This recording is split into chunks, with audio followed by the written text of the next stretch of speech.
He was intoxicated. He went back to her house that night.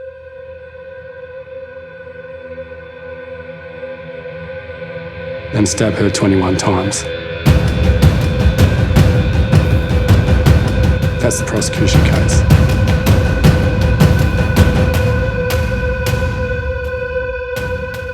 It is dreadful to contemplate the agony that she must have suffered while staggering out of her unit seeking help.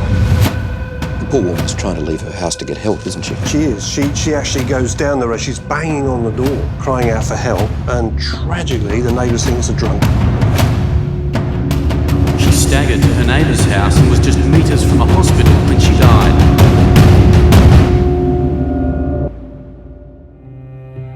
For the West Australian Police, Stacey Thorne's murder was an open and shut case.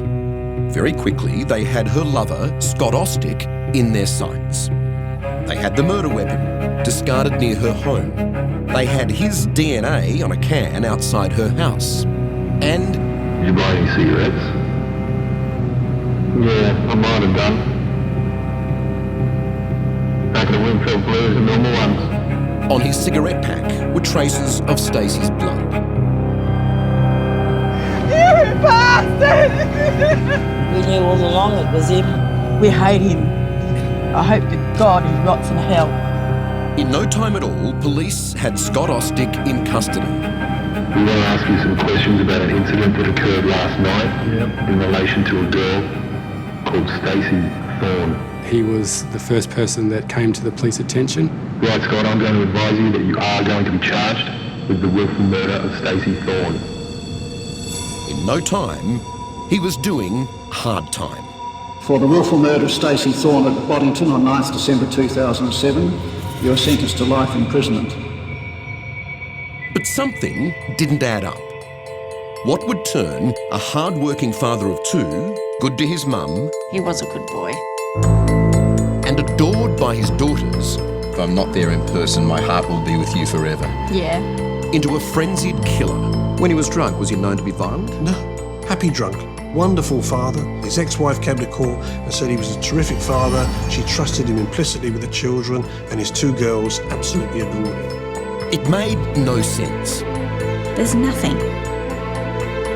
He had sex with her. That didn't kill her. Tonight, our 8-year-long investigation. The more we dug, the more we found. No fingerprints, no DNA, linking the knife to Mr. Austic. There is also evidence, really strong evidence, of another suspect that was kept from the jury completely. So someone else was in the house? Yes. It wasn't Scott? No, that's right. Potentially the murderer? Most likely the murderer.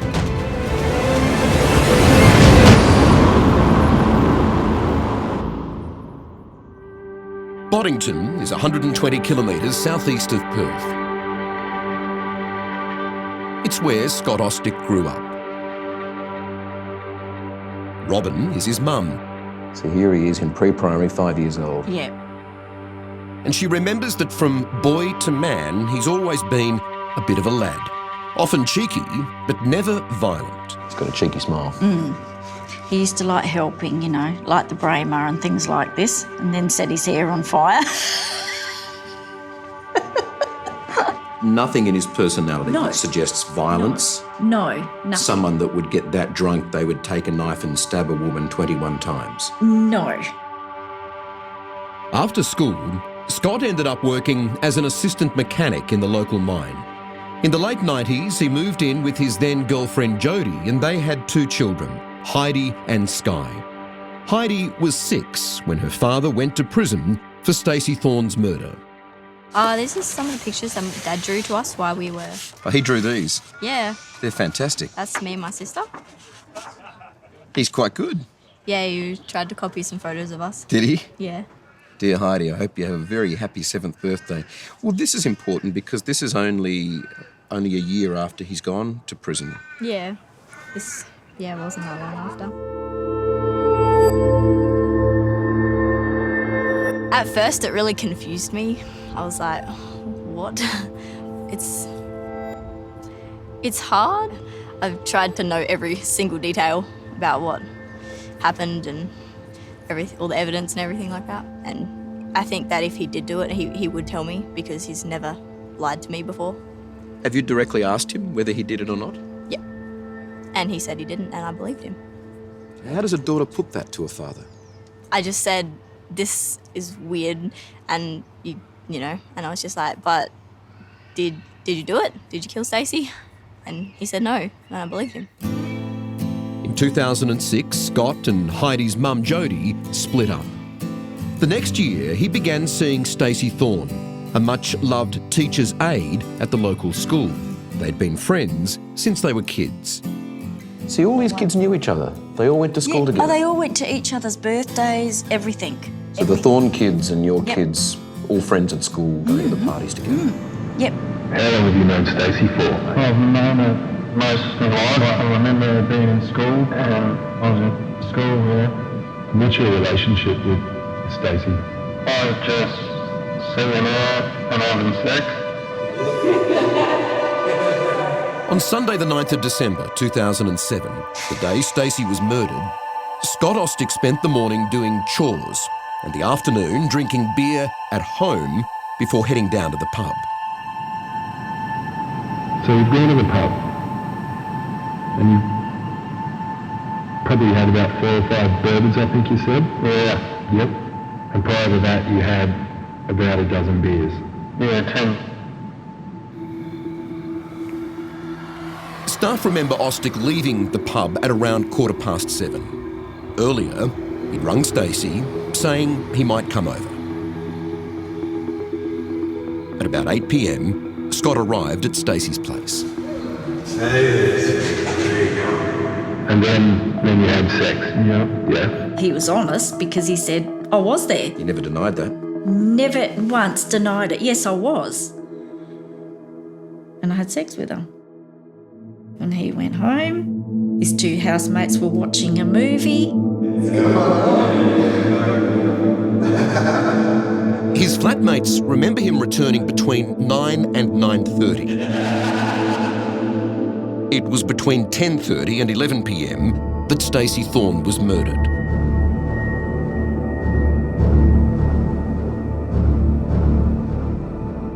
Stacey tried to stop the knife attack with her hands, but the blows kept coming.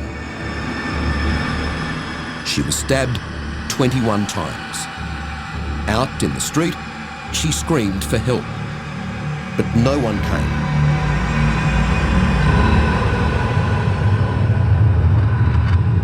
Stacey bled to death. She's just a lovely, lovely girl, and she's got beautiful sisters, and she comes from a good family. I know her mum and dad, and yeah, I just can't believe this has happened. She's my sister. She's my best friend. She's going to be very sadly missed by everybody, black and white. She was a good person.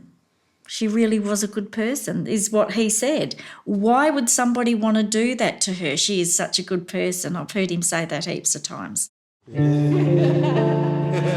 And he was genuine in his feelings for Stacey. Not only had they been partners, but she was pregnant with Scott's child.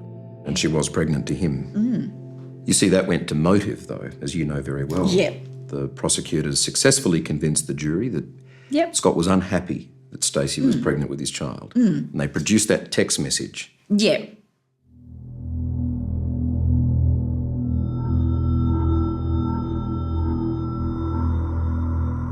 Perhaps the only incontrovertible evidence in this case against Scott Austic is a text message he sent Stacey 2 weeks before her murder. In it, he wrote that his ex-wife had threatened to stop access to his daughters if Stacey had his child. I'll do anything for you not to have it. Please, just let me know. Please, Stacey, anything. Do you think that was a threat to her? No. Do you think that was the motive that the police argue was the reason for Scott killing Stacey? No. There's nothing else. There's not a succession of text messages.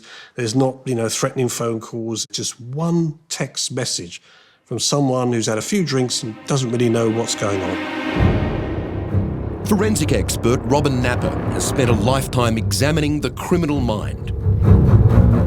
As a former Detective Chief Inspector in the UK, he knows what motivates murderers. To him, Scott's text message asking Stacey not to have their baby falls well short of a motive to kill. Yes, it would have been a financial cost to him. He would have had to have paid for it.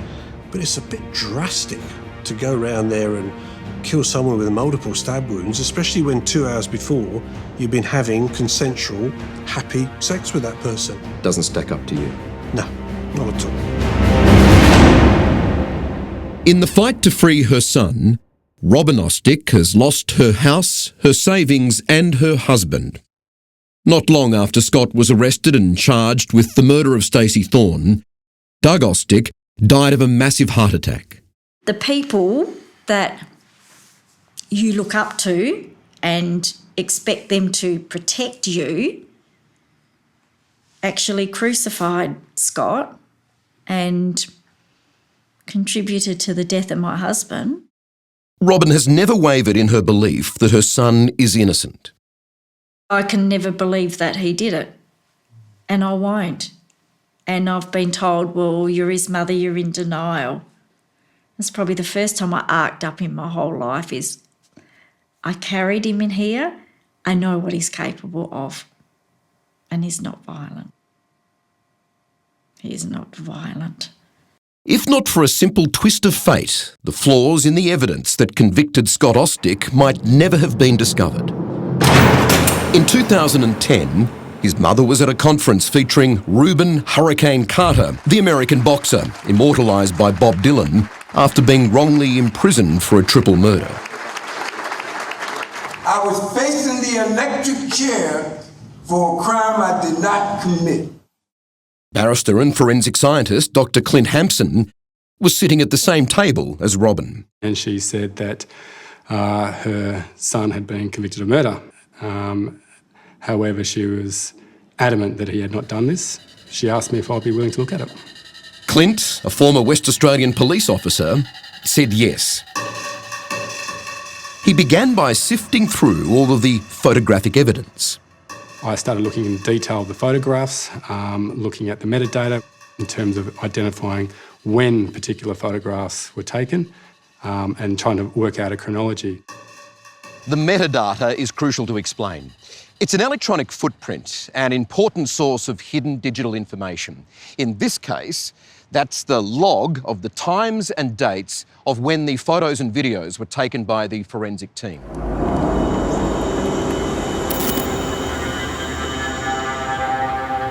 The light bulb moment for me was a cigarette packet. This was the victim's blood on a cigarette packet inside his house. Back on his back veranda, that's correct, yes. It was probably the key piece of evidence. On December 13, 2007, the first day that forensic investigators searched Scott's house, they took a photo of this table on his veranda. No blood-stained cigarette packet to be seen. But the photo the jury was shown was this one. There, on the same table, a bloodied packet of Winfield Blues. After examining the metadata, Clint was immediately suspicious. It revealed that this photo, the one that convinced a jury to convict Scott Austic, had been taken some 30 hours after the photo which might have helped clear him. What we had here is real photographic, conclusive proof that this cigarette packet was introduced into the crime scene. And that's a pretty powerful thing. Looking at what we found, it almost certainly implicates that it had been planted into the scene. Clint then contacted Robin Napper. He came to me one day and he said, Robin, I really need a second opinion on this. He said, I think I've got a case that is a shocker. Remember, after Scott's arrest, his home was under the control of an experienced forensic team who neither saw nor found his bloodied cigarette packet. When they filmed the patio at the back and the table there, no cigarette packet on that table. They then take still photographs to back up the video, no cigarette packet there at all. It was only on the last day, when the house was due to be handed back to Austic's flatmates, that other detectives fortuitously discovered what their forensic colleagues had missed. That put biological material of the deceased back into Scott Austic's house. And there it is there. 5:31 in the afternoon on the 14th, there's the cigarette packet. And obviously if you can put the two images side by side and do a comparison, you can clearly see that on the Wednesday, it's not there. Remember, the property was still under the guard, under the protection of the forensic officers. And then on the Friday, this cigarette packet turns up. In the dying minutes when the detectives come back, the smoking gun. And that, to my mind, sounded alarm bells, because it was clear that the cigarette pack had been placed on the table at some later stage. So concerning is this case that Malcolm McCusker QC, the former Governor of Western Australia and one of this country's most eminent barristers, has lent his time and talents to the campaign for a retrial. The original jury, McCusker says, was never presented with all the facts. At trial, the jury was not told, nor was it shown, the photograph of this previous day's search and the table bereft of any cigarette pack.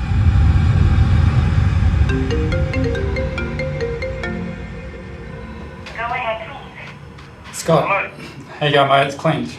Yeah, not bad, Clint. How are you? Yeah, right. From prison, Scott Austic now sheds new light on what happened to his pack of Winfield Blues after he was taken in for questioning. When I went down to the cop shop, I took a packet of Winfield Blue with me that had a few smokes left in it. Did they ever take that off you at all, that cigarette packet? I threw it in the bin. You threw it in the bin. So after you finished it, you threw it in the bin, did you? Yeah, while it was down there. Okay. How did Stacey's blood get on the cigarette package then? We don't know. Blood is very easy to move, Michael. It's not a difficult process. If you've got control of a crime scene with a lot of blood, it's easy to take blood from that crime scene.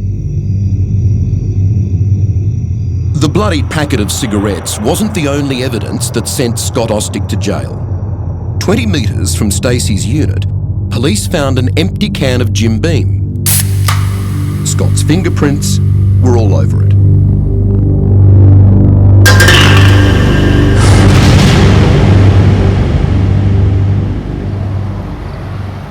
The prosecution case was that Mr. Austic had taken that can of Jim Beams for Dutch courage on his way to murdering the deceased person.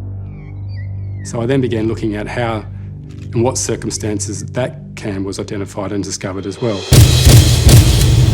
This is the photograph taken on that first day. No can present on the bleak ground that had been thoroughly searched. Finding nothing, the forensic specialists stopped looking at 6:45 in the evening. But by 7 a.m. the next day, a full 12 hours after the search ends, the Jim Beam can mysteriously appears. Right here in plain view, just off the edge of the bitumen, and right across the road from Stacey's house.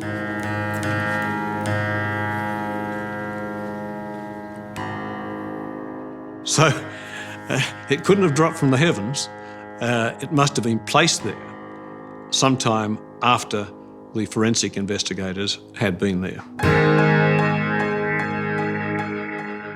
As you're reading all of this and you're going through these bits of evidence, you smile. I mean, what was your reaction? Well, I smile, but I smile in disbelief that any such evidence could have been used by the prosecution without disclosing to the jury the reality. If the jury had been told that the Jim Beam can wasn't there the day before, a natural reaction was being, well, are they trying to put one over us?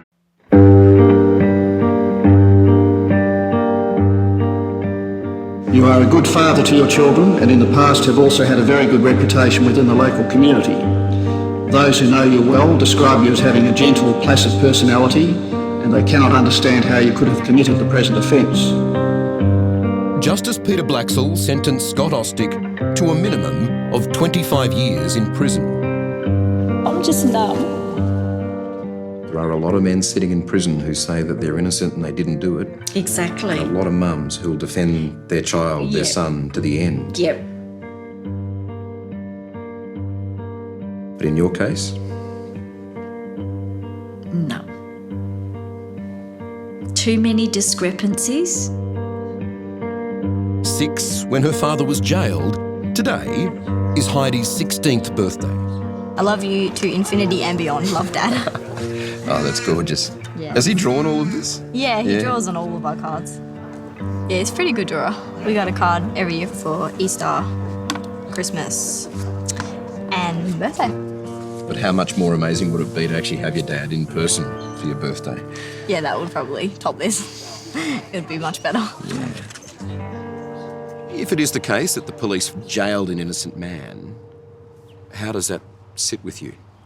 I don't think it's right because the police are supposed to be the ones that protect the community and, you know, put the bad people away, not keep them out and put the innocent ones away. I think they were just looking for an easy way out. One explanation that, in my experience, looms large is that where there is a very serious crime committed and it gets a fair amount of publicity, the police are under enormous pressure to find the perpetrator. In the days after Stacey's frenzied stabbing, there was a sweep of the area near her home. Where was the murder weapon? Where was the knife? Like the cigarette packet and the Jim Beam can, the knife would mysteriously turn up after the official search. Experienced SES volunteers were called upon to comb this area for evidence. Specifically at the briefing, we were asked to look for UDL cans, cigarette butts and knives. On Tuesday, the 11th of December, they began their search. And along the way here, you can pick out very specific rocks, a bit of paper, twigs, the smallest of stones. How on earth are you going to miss that, the knife right there? Just defies logic. It's there staring us all in the face. Is there any way you would have missed it? Well, we've always said, and all of us as a group have maintained that we couldn't have missed that. There is a methodical line search by experienced SES men and women. They find nothing. Yeah. The next day, suddenly, the detectives go on a smoko and they kick around and find it. You're quite right. It was said by them to have been just casually found, discovered, as they stood out there having a smoke. One of the detectives says he's going for a cigarette break and a smoke. So he goes off into the paddock, and just as he's having a cigarette in the paddock, he happens to find the murder weapon. What stands out to you about the whole thing? Probably when they found the weapon in the back paddock. I was like, if Dad did do it, he wouldn't be dumb enough to leave the weapon in the back paddock and how it just like appeared there, you know. I was like, really? Come on. The knife, the Jim Beam can, the cigarette pack. Every single piece of crucial evidence that helped convict Austic were found by detectives. Correct. What does that say to you? Well, they're either outstandingly brilliant and everyone else is utterly incompetent, or there is a huge problem with this investigation. The knife had Stacey's blood on it. Yep. Presume then it had Scott's DNA somewhere on it. No. Not a trace. Nothing. But that would be impossible. Surely he would have held the knife firmly as he stabbed her more than 20 times. You would think so, yes. Is it even the murder weapon? We engaged an independent forensic pathologist from the UK, Dr. Richard Shepherd, to have a look at that exact fact. This is an identical copy of that knife. Do you believe this was the type of knife that killed Stacey?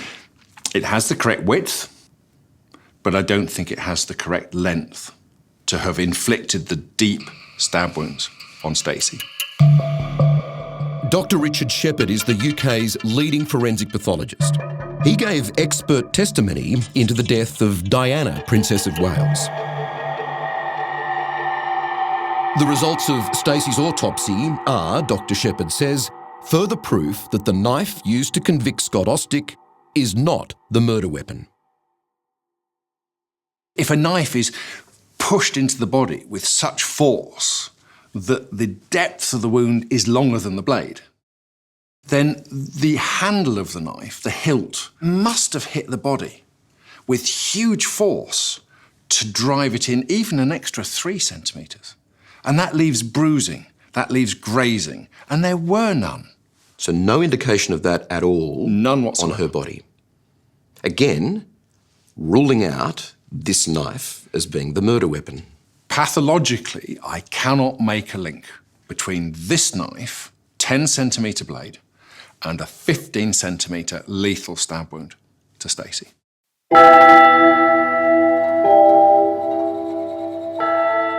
In the police case against Scott Austic, the mysteries keep piling up. Like the burnt clothes they supposedly found in Scott's fireplace, which the court accepted as evidence of his guilt. The only reasonable inference is that your clothes were splattered with blood, so you destroyed these by burning them in the wood heater in your lounge room. The burnt clothes remain one of the most poorly explained and examined pieces of evidence. The prosecution case was that on the night of Stacey's murder, Scott came home and fired up the wood heater and burnt the clothes that he was wearing somewhere between 11 p.m. and 5:45 a.m. when the police first came and spoke to him. Now, it was the peak of summer, and Scott's housemates testified that the fire hadn't been lit in 4 months, and nor was there any sign of fire or smoke in the house that night or the next morning. And nowhere in the police records does it mention that the first detectives on the scene noticed the lingering smell of smoke. Which begs the question, if Scott Austic didn't burn his clothes, who did? Now, he doesn't know how it came that those clothes became burnt in that fireplace. They hadn't used that fireplace for some time, and we do know that the police had control of that house from the Monday morning at 9 a.m. But that's not the only mystery. How often were you seeing Stacey? I know you were just a casual sort of sexual partner. How often were you seeing her at the time and around November, December 2007? Would you see her once a week, once a month? No, at least once, twice a week. Once or twice a week, yep. Yeah.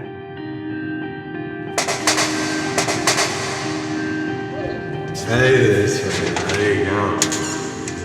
Hey, looking good. On the night Stacey Thorne was murdered, Scott Austic went to her place, stayed for around 40 minutes, and they had consensual sex. After, he returned home, a few minutes away, and watched a movie with his housemates. The prosecution case, which the jury believed, is that the tired, drunk and sexually satisfied Austic then decided to go back to Stacey's to kill her. You had 2 lodgers staying in your house, and as soon as they went to bed at about 10:30 p.m, you walked back to Miss Thorne's unit.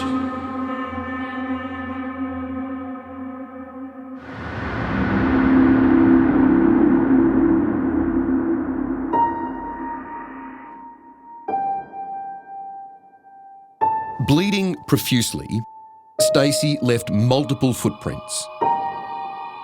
That's the 4th piece of evidence which is of great concern, because there were many bloodied footprints leading to the door.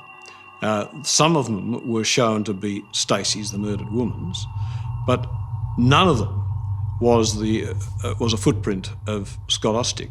Now, if he'd been the perpetrator and there'd been all this blood around, it is beyond belief that some of his footprints would not have shown up. There are footprints in blood, some of which belong to the victim, as the poor girl was staggering out of the place. There are other unidentified footprints in blood, we don't know whose they are, but I can tell you one person they're not. They are not Scott Austic's. But this was never brought to the jury's attention. They didn't appreciate that there was an unknown person with footprints in the house, in the blood. So someone else was in the house? Yes. And it wasn't Scott? No, that's right. Potentially the murderer? Most likely the murderer. After Stacey's murder was discovered, police went door to door looking for potential witnesses. One of the people in the street was asked, "Do you know if Stacey has any enemies?" And she immediately named her cousin, Denise Thorne. For the purpose of the tape, can you please tell me your full name? Denise Maria Thorne. What about Denise Thorne? What was your relationship with her? How well did you know her? Yeah, I knew her nearly as much as I knew Stacey. Right. Yeah. At the moment, we're conducting an investigation into the death of your cousin, Stacey Thorne. That's what we need to speak to you about today. You weren't involved with her sexually or romantically, were you? I had been. You had been? Yeah. Were you jealous of her having a child to Scott? No, definitely not.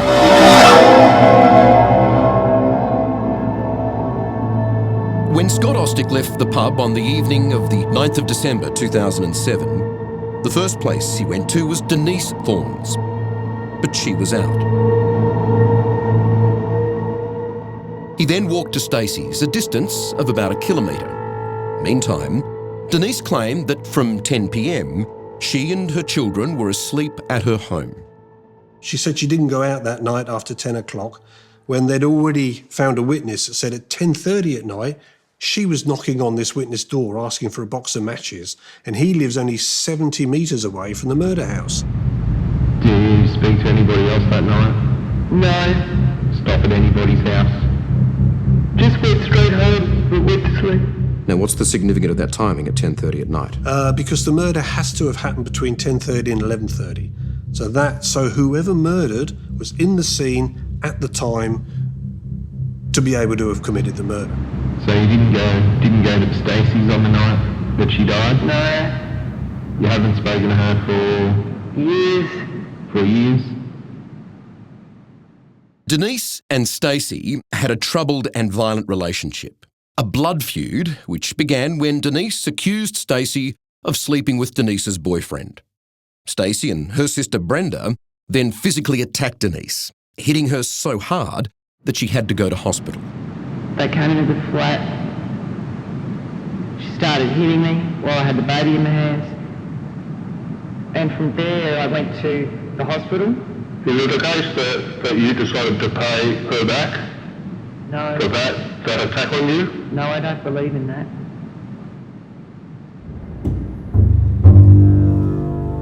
She said that she heard about the murder about 7 o'clock in the morning from her brother. Her brother woke her up and said, "Oh gosh, Stacey's been murdered." And she says in her statement, "I screamed and ran down the road to Hayley, who is the deceased sister, and I comforted Hayley." But that was a complete lie as well.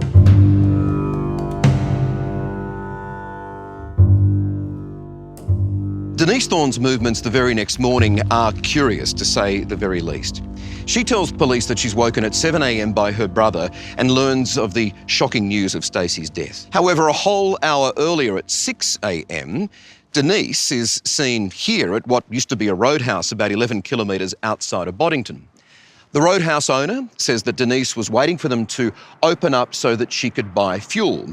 Her story was that some days prior she'd made arrangements to drive to another town to visit relatives. Whatever the truth, one thing is very clear. The police never properly investigate Denise Thorne's movements that morning. Her alibi was never ever checked out. The police listened to it all straight out of their head. They never did anything about it at all. And they never took her fingerprints, photograph and DNA. So she just fell off the radar. Not a search of her house? Nothing. No search of her house, nothing. And you're not responsible for what's occurred? No. Didn't kill Stacey? Didn't get into an argument with her? Or anything like that? No. Didn't go to sort things out? Scott Austic was sentenced to a minimum 25 years in jail. Including remand, he's now spent 10 years behind bars. A life lost after a life was taken.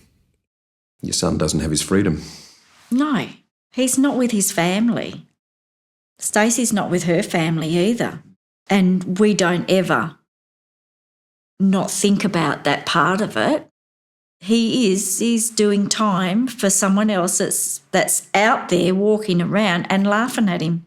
The evidence that was used to convict him and find him guilty of Stacey's murder, do you believe that same evidence could in fact prove his innocence?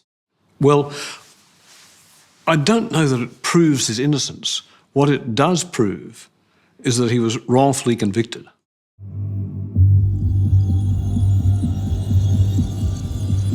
I am conscious that justice delayed is justice denied. Before the last state election, John Quigley, the then Shadow Attorney General, made his concerns known.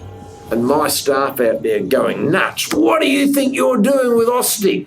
You've got a campaign on. And I said, well, this has got to be done, but this is to the detriment of your campaign. I said I would sooner do this and lose the election than win the election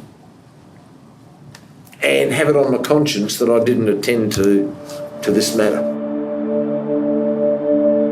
John Quigley's Labor Party did win the election. He's now the Attorney General of Western Australia, and the matter is very much his to decide. Whatever he does, Scott Austic's many supporters have no intention of giving up. How long do you keep fighting this for? Oh, we keep fighting. We'll keep fighting till we have justice for Scott. I have never lost hope. One day he will come home. I know he will. The team that he's got, he has to come home. I don't believe what we take for granted. To cook him a meal, to, sit at the table, and he's there. Seeing him, with his brother, seeing him with his kids, his girls. He said, I haven't seen the moon in years. A simple thing like that. Like I haven't seen the moon. I stay strong for him. Right, Scott, I'm going to advise you that you are going to be charged with the willful murder of Stacey Thorne. It's so complete and so compelling, and it worked. It convicted him and he's gone away for the rest of his life. To this day, we don't know whose footprints they are. There's been a serious miscarriage of justice. In your experience on a scale of injustice, where does this one rate for you? Oh, at the very top end of the scale of injustice. You can't imagine a much more unjust situation than a man being convicted of an awful murder when the evidence has not been fully disclosed to the jury which convicted him. Mate, I've got one more question, and I'm just going to come out and say this straight, right? Yeah. Did you kill Stacey Thorne? No, I did not kill her. Okay. There's something very special here, though, isn't there? Oh yeah, this is a card that I got for my 16th, but I haven't opened it yet. So I'll open it. Wow. Yeah. We always get our cards like a day before. How important are these to Dad? I think they're very important because I feel like it's his way of letting us know that he loves us. Yeah. And he's always thinking about us.